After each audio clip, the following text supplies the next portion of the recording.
Venerdì Santo di Rita Elia. Pareva notte due giorni allo Calvario, tutto scurò e non pareva vero. Chiddu fu giorno sì, ma di mistero. Tremò la terra, lo tempo si fermò, s'astutò lo sole e l'aria s'assecumò.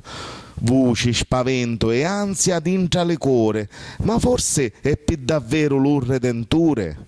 Se la domandavano tutte con temore. E mentre si compiva lo destino, spirava sopra la croce lo divino. Don Paradiso l'angelo chiancero, ma sopra la terra le morte al reviscero. Scuotio lo munno lo nocente in croce, ma dell'oscuro poi spuntò la luce, da luce che fa l'urso e ne ristora, che ne conforta e ne muove ancora.